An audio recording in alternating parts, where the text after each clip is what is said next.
Good morning. Welcome to Up to the Minute. I'm Todd Duplantis. Good to be with you, kicking off another work week. It's Monday, June the 12th. Thanks for being here live with us on Facebook and YouTube. We appreciate you being here. We're here just about every morning that HCC is in session, live at 10 a.m. My co-host this morning, Dr. Nicholas Cox, History Department Chair. Nick, it's always good to see you. Thanks. Welcome back to you as well. Yeah, good to be back after a little bit of a vacation. As I mentioned, Nick, we're live on Facebook every morning when HCC is in session, and YouTube. People can catch us at 9 a.m., but they can also catch us in social media just about any time. We encourage them to follow us and then watch us on HCCTV as well. That's right. And we're also on Twitter, LinkedIn, and HCCTV at noon, 5, and 10 p.m., Monday through Friday. That's right. Okay. Check it out. We've got a lot going on in today's show, a lot to talk about. We're focusing on National Cancer Survivor Month by spotlighting Coleman's program to diagnose that and other important illnesses. Right now, we've got Dr. Min He, the professor of Histologic Technician Program. Good to see you, Min. Welcome back to the show. Good morning. Thank you for inviting me here again. Yeah. So we're looking forward to talking with you. So stand by. Nick's going to be with you in about 10 minutes. All right. Okay, it is Mental Health Monday, and we have a nonprofit dedicated to victims of human trafficking. Eileen Dong has joined us now. She's the executive director of Hope Pyx Global, a TEDx speaker and a human trafficking survivor and expert. Welcome to the show, Eileen. Thanks for being here this morning. Thank you for having me. Good morning, everyone. Now, you are first and only Asian American survivor doing what you call bridging the gaps and leading to inclusive evidence-based policymaking on this matter. Before we get to your organization, maybe you can tell us a bit what exactly is. You hear about the term human trafficking. What exactly is it? So some of you might have heard about the Blue Campaign. According to the Blue Campaign, the definition is human trafficking is to use force, fraud, or coercion in order to obtain some type of labor or commercial sex act. And tell us a bit about Hope Pyx Global. What is that, and how did you get started with this?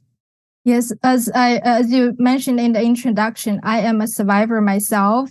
So when I started the nonprofit organization, my goal is that I can help survivors to get out of the situation, get hope and healing, but most importantly, for prevention in the future so that no one else will have to go through this again. Hope Pyx Global is a global organization based out of Houston, Texas. We help survivors and victims from all backgrounds, regardless of their nationality, race, gender, or immigration status. Do you feel that obviously you have more of a connection with the ones who are in the trafficking right now? And are they more likely to want to accept your help because of your story? Yes, absolutely. To be honest, this is why I wanted to get out. As I mentioned, I am the first and only person who provides this service and as a speaker. As you know that we have, some people in the in this room here today, Dr. Min He, and Houston has a large Asian population, particularly the Vietnamese population. Myself, I was born and raised in Shanghai, China. And when I got out of the situation, I couldn't really speak about my situation because of our honor and shame system.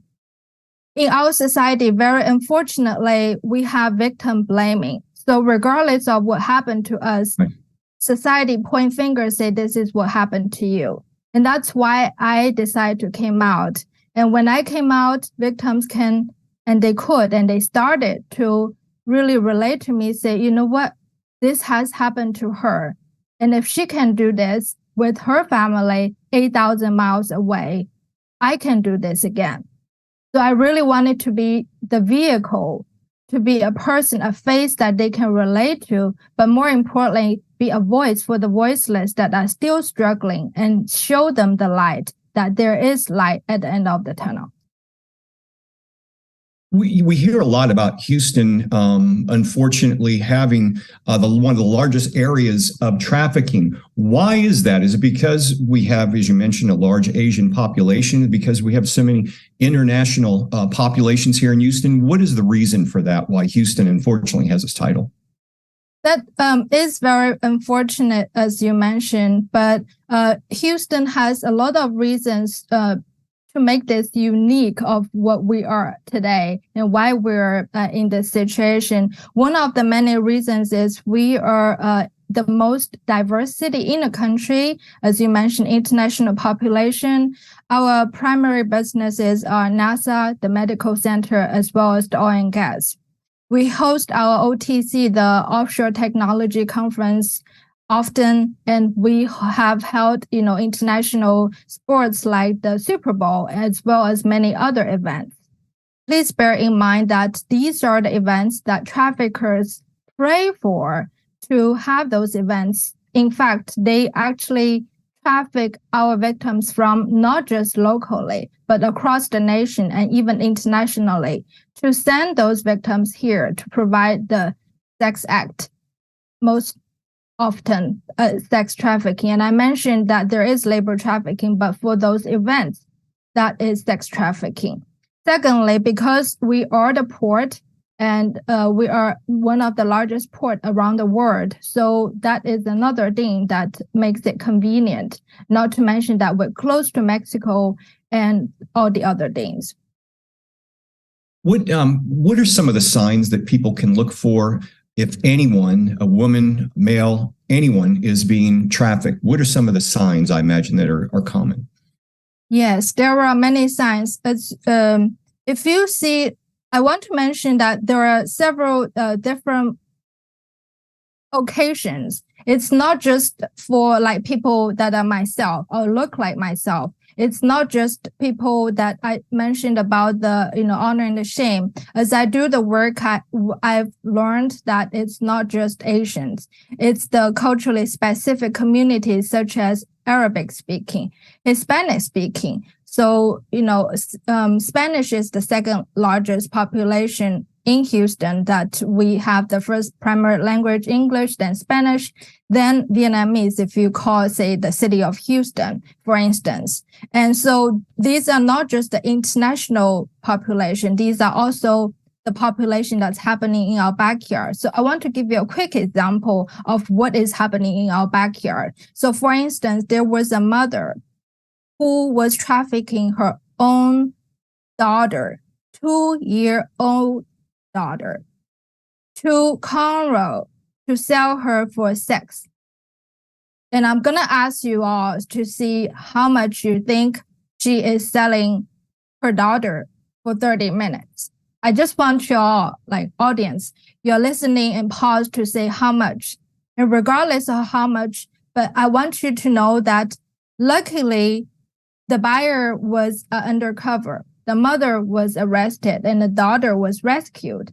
But I wanted to address the severity and the importance of why we want to address this, because this is happening to in our backyard. And now I'm going to come back to say, okay, these are the signs what you need to look out for the people that are in our community. So let's say your kids, your children, they come home, they usually are very good kid and they do their homework, but now you see like they're associating with certain people that you have never seen. They're having some lifestyle, say, okay, I only give them so much allowance, but how come all of a sudden they're, carrying Louis Vuitton purses? They're all glamorous and going to parties. Mm-hmm. And also their social media. There's an app called Calculator. You need to monitor your children's phone and to see, if they hide those apps, because that's online grooming is one of the, especially after COVID and during COVID and with technology, right. Online sexual exploitation, to see unusual behaviors. And additionally, if you see a foreigner, then goes back to that. If you see that they have their travel documents seized, they have their money seized, and there are kind of controlled and living in a situation that they don't have the freedom. You go to the doctor and they can't really speak on themselves, and you have someone talking on their behalf. And there are so many different signs. And I want to show you that we're giving out those stocks. And with the stocks, we will give out those indication cards and the myth and the between the coercion, between the smuggling and human trafficking. We're going to, all the information you're talking about, we're going to have some links in our social media post after the show where people can get in contact with your organization. We have about 1 minute left. And if you wanted to give a message within that 1 minute, what would you say to the community or someone who may be being trafficked right now? I want to say that there is hope and healing in this journey. And you see that I was in this situation and I couldn't find a voice, but today I can. And for those who are watching, and if you see something like the signs or one of the many signs that I have mentioned, call the national hotline, 1-888-373-7888. And lastly, October 26th, mark your calendar. We're going to host our conference on abuse, our annual international conference on abuse at HCC Hayes campus. And I urge all of you to come to learn about how to prevent this, how we can make our community a safer place. Thank you. Eileen Dong, we appreciate you being here. Very important message. You're the executive director of Hope Pyx. And as mentioned, we're going to have all of your information, your social media information, and the website in our post after the show. Thank you for joining us this morning. Thank you for having me. All right, we're going to switch gears a bit and turn things over to Dr. Nicholas Cox. And you're going to be taking us out to the Coleman College with a program they've got going on out there.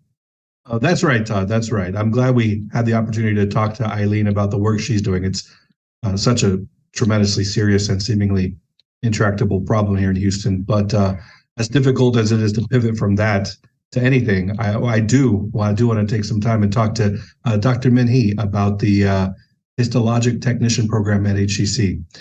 Welcome back to the show, Dr. Hee. Hi, good morning, Dr. Cox. Well, let me remind everybody that it is National Cancer Survivor Month, and clearly diagnosis is a big part of surviving that illness.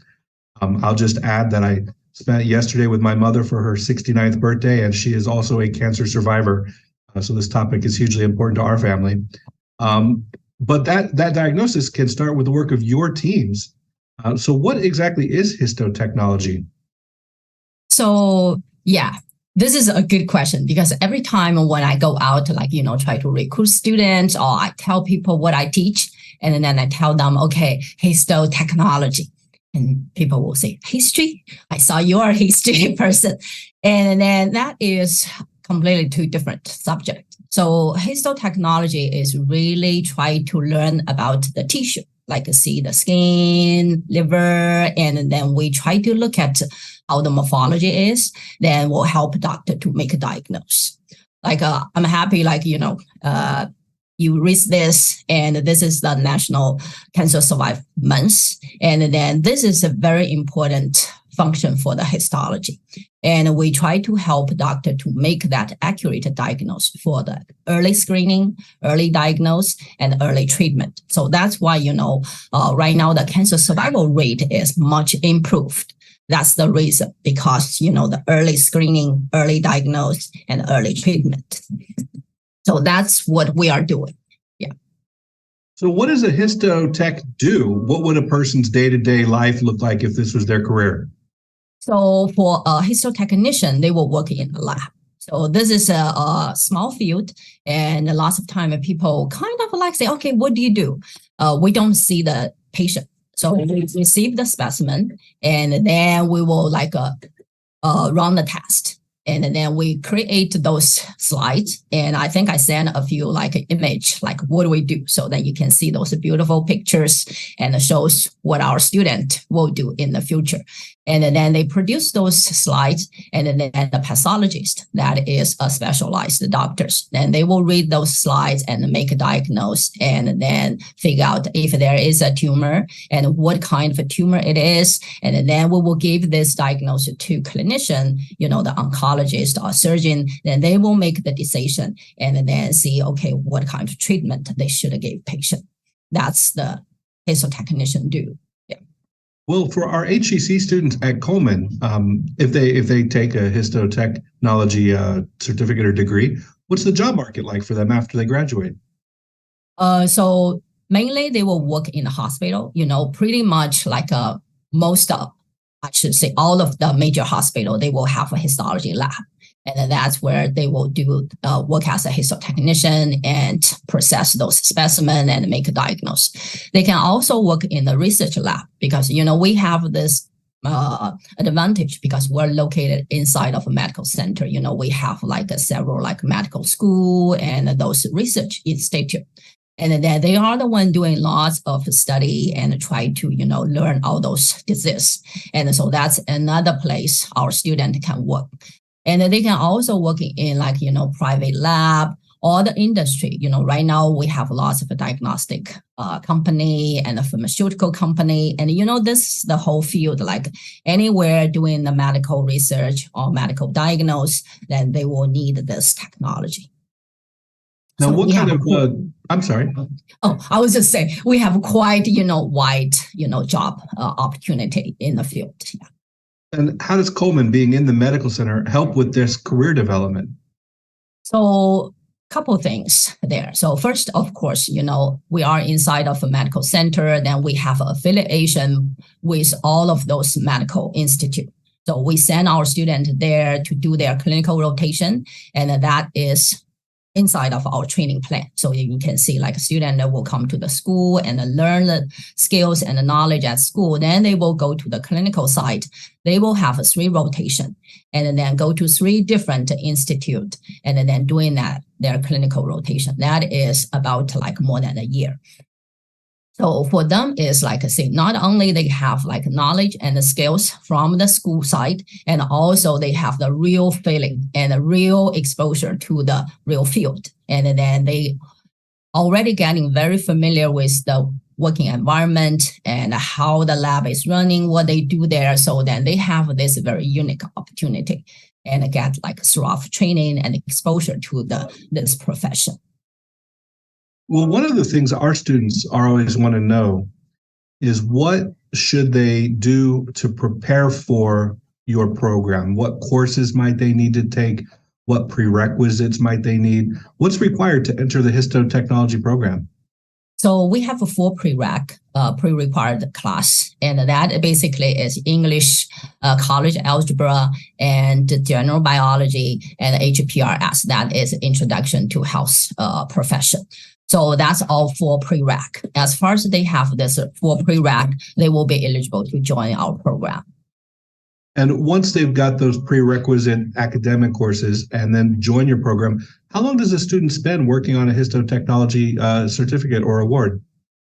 So our program is a 5 semester, a little bit less than 2 years. And so after this 5 semester, then they will be eligible to take in the national certificate license exam. And then they will be able to work in the field. When a student passes that national licensing certificate exam and starts working in the field, what is a local Houston area salary range for these positions, for these jobs? So it really depends on where they will work. So, different hospital, different lab, the pay range will be different. So normally the entry level, our student, right after they graduate, they don't have working experience in the field, then their pay range will be 20 to 25 hour. That's the hourly rate. But if they're working a different shift, this is how healthcare field will be. If they working for the night shift, then they will have the shift benefit. So then that might add $2 or $3 per hour. So then they can make more money. Yeah. Well, now $20 to $25 an hour is $40,000 to $50,000 a year if they're working full time. Are these jobs often full-time jobs, or is it a lot of part-time work or full-time work?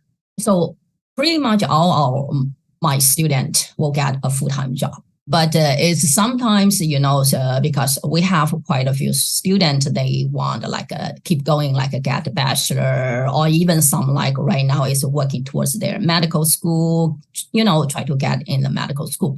In that case, they will get a part-time job because that way is, working around their schedule.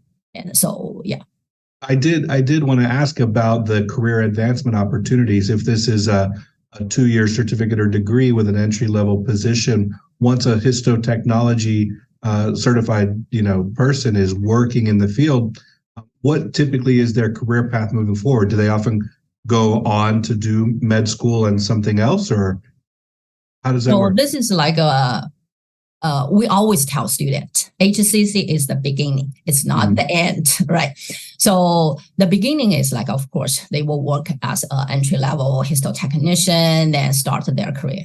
And then if they are happy with working as the histotechnician, they can stay inside of the lab and then get promotion in the future, like become supervisor, manager.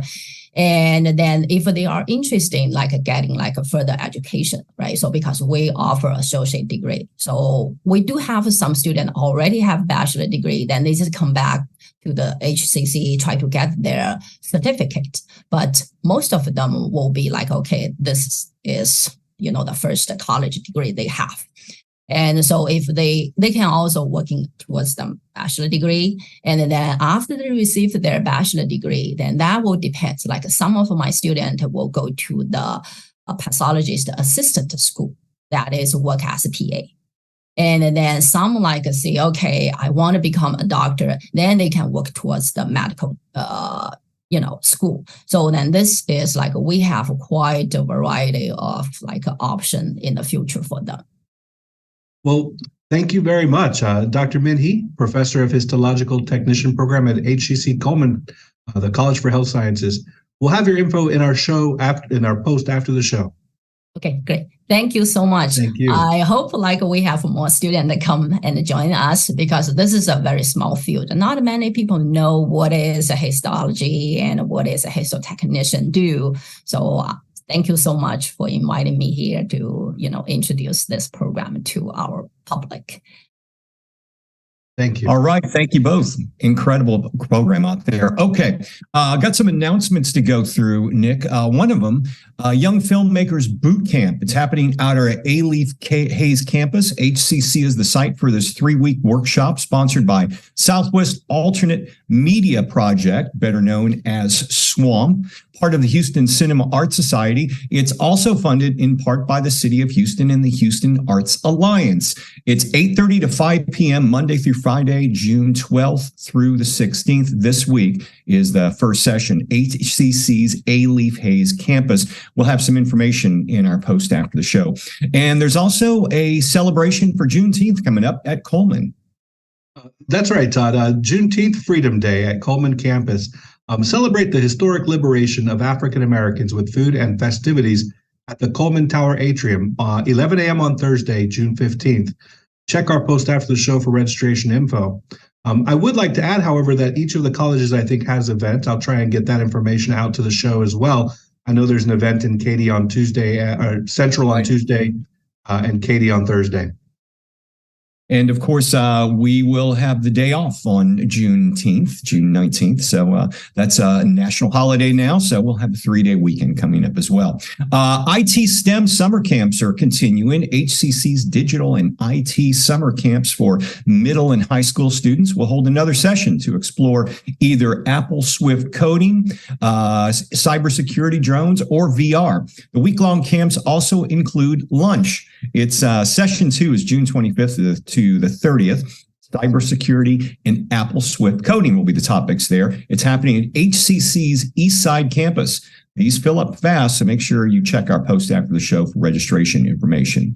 And there's also a West Houston Leadership Breakfast that's coming up, looks like next week.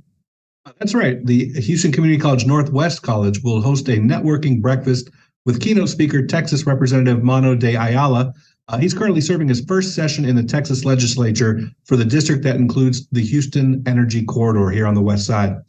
That's at the Spring Branch campus on Wednesday, June 21st at 8 a.m. For more information, check the email address in our post after the show. Also, for all HCC staff employees, the Pep Deadlines are coming up. June 30th is the main date where all PEP programs are due.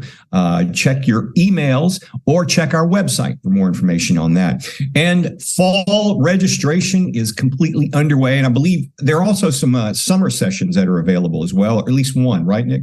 Yeah, that's right. Summer session 2 starts on July 10th, and enrollment is open. I would happily see all of those classes fill up, but fall registration is open as well. We offer classes online and in person, multiple modalities, online anytime, online on a schedule, in person, hybrid labs. Make sure you get a chance to pick the professor, the time, and the campus you prefer. To learn about our programs, start dates, and options, go to hccs.edu/apply. Okay, so tomorrow on the show, we've got a celebration of Juneteenth Freedom Day. It's called Use Your Power, Take Action. Learn more about that. Join us. We'll have some people talking about that. And later this week, we'll have our usual special guests for Small Business Wednesday, Thursday Family Fun Day, and Film Friday. Big week coming up. We're going to trudge through this summer. Hard to believe we're already in the middle of June, right? Well, it's hot.